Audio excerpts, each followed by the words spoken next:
Hello and welcome to Part 6 in this series of videos exploring the literary references in the Chinese web drama Chengling, aka Word of Honor.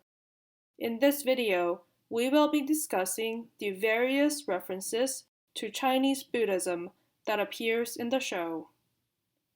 In Episode 3, Zhou Zishu says everything that happens in Jianghu, which the show translates as the martial arts world, can be traced to three things: Tan Chen Chu, which is greed, hatred, and ignorance.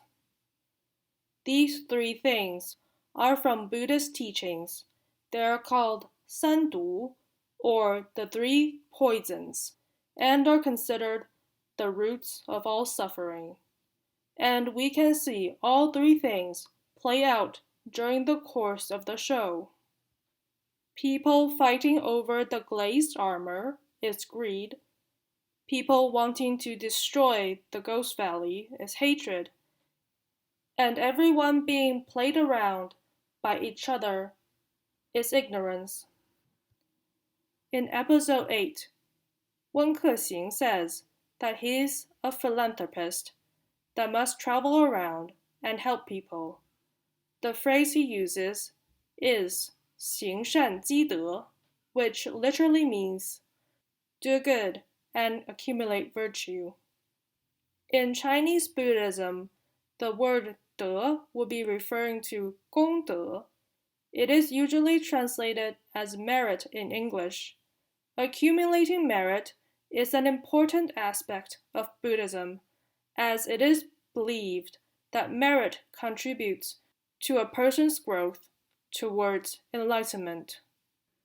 Then, during the same conversation, Wen Kexing says, 地狱不空，誓不成佛, which is part of the vow made by 地藏菩萨.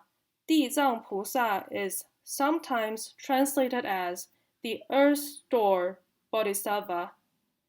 This is his name in Sanskrit. I don't know how to pronounce it.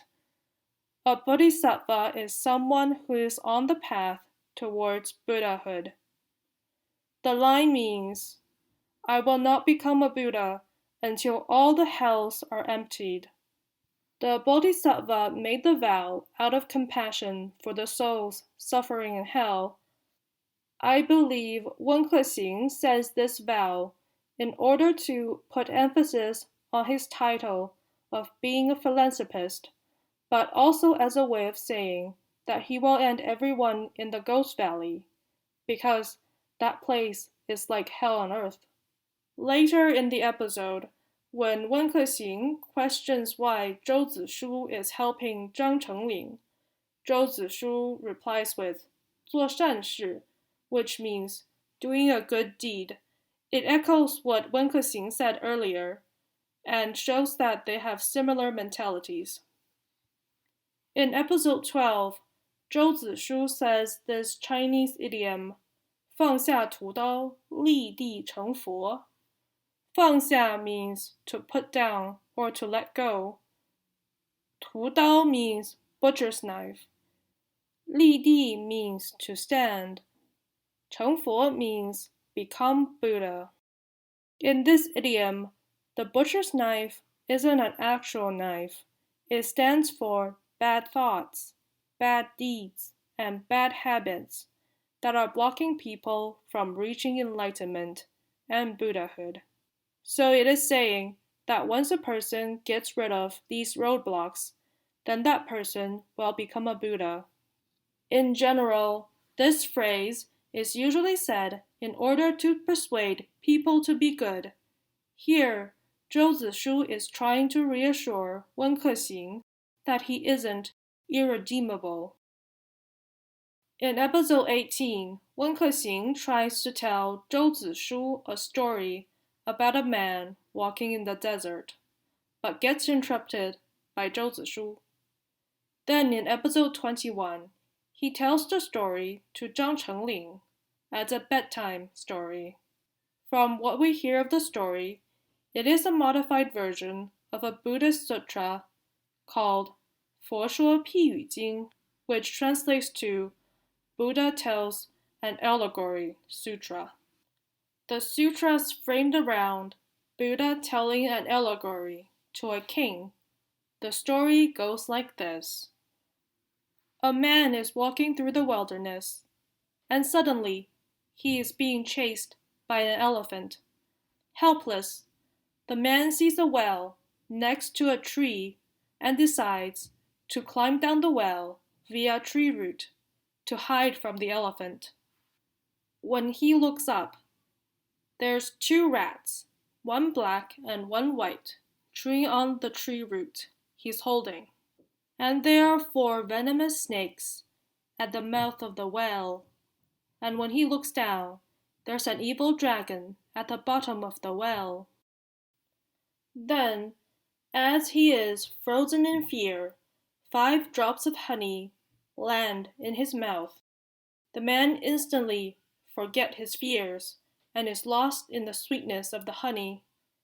As the tree shakes, the bees swarm down to sting at the man, and then a fire that came out of nowhere burned the tree down.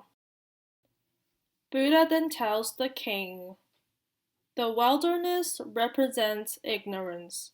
The man represents living beings.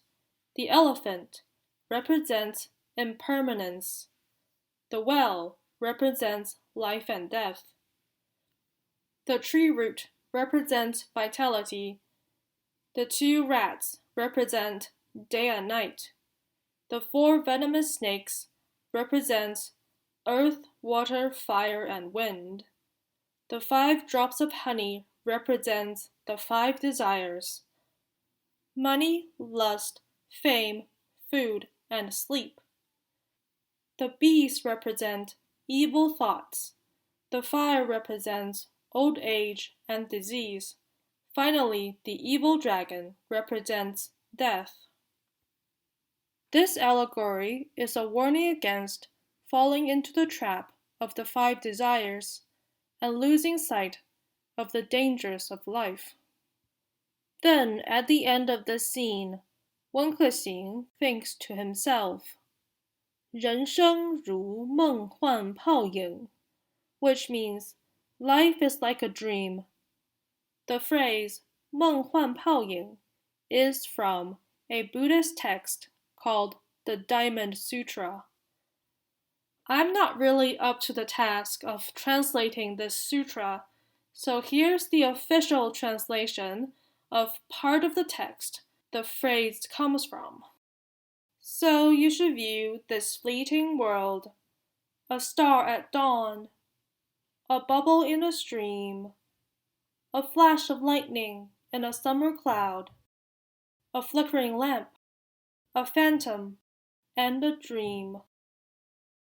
Thank you for watching.